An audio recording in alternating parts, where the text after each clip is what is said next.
Eu já não suportava. Implorava todos os dias para que meus pais saíssem daquela casa, que outrora fora usada como um centro para adeptos de macumbaria. Eu não me importava com isso, mas o que havia permanecido na casa, mesmo após os donos irem embora, me aterrorizava todas as noites, desde que mudamos para aquele lugar. Minhas duas irmãs nunca o via, mas elas podiam sentir sua presença, e quando ele aparecia, elas entravam em desespero, em um ataque de histeria que durava toda a noite, com choros e gritaria.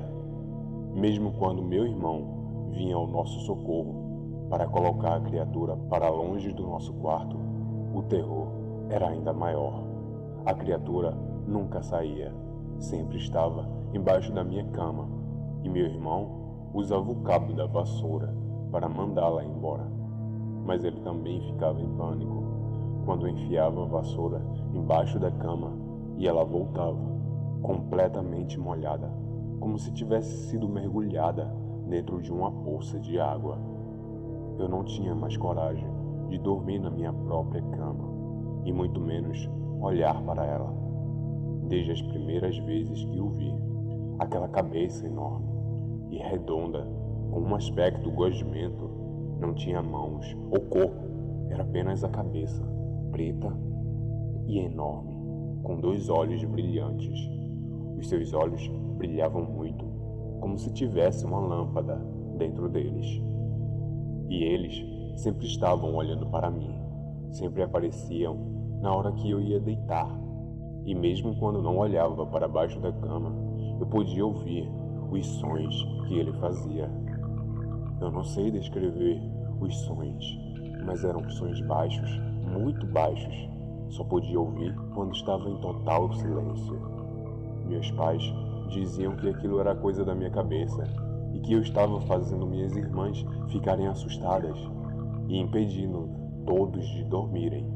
Eles disseram que eu precisava olhar embaixo da cama quando fosse dormir, todos os dias, e que iriam ficar no quarto comigo enquanto eu olhasse, mas eles não estavam pedindo.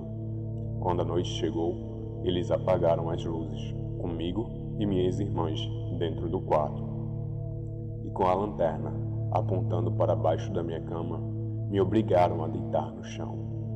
Eu não quis e chorei muito, agarrando minha mãe, lhe pedindo para que não deixasse fazer aquilo.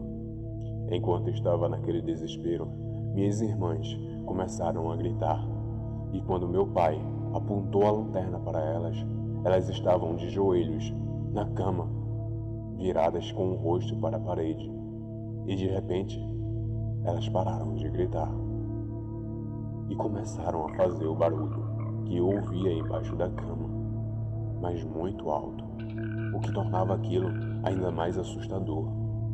Meus pais perguntaram o que elas estavam fazendo, pedindo para que parassem de brincadeiras, mas elas, dando um grande susto em nós, correram rápido, como animais para baixo da cama. Meu pai tentou acompanhar com a lanterna, mas era muito rápido. Quando ele apontou a lanterna para baixo da cama, lá estavam eles, olhando para nós, com os olhos brilhando. Duas cabeças enormes, pretas e gosmentas.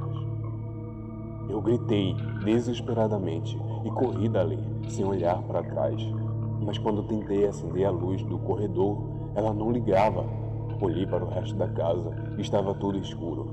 Escutei a porta abrir atrás de mim e era meu pai. Ele se rastejava como se estivesse tentando fugir de algo. Sabia disso porque ele sussurrou meu nome, me pedindo ajuda. O suor e lágrimas se misturaram por meu rosto. Saí correndo dali, mas não sei se imaginava aquilo ou se realmente estava acontecendo, pois em todos os pontos escuros que olhava pela casa tinha sempre dois grandes olhos em minha direção. Em pânico, eu acabei tropeçando em alguma coisa no chão que me fez cair. Eu não me movi. Continuei sem me mover. Eu não sabia mais o que fazer. Estava muito escuro. e eu não conseguia sair daquela maldita casa. Ao fundo, começo a ouvir vozes chamando meu nome. Sabia que estavam chamando meu nome, mas eu não conseguia abrir meus olhos. Meu corpo estava congelado, inerte. Sentia como se algo estivesse entrando dentro dele. Era tarde demais.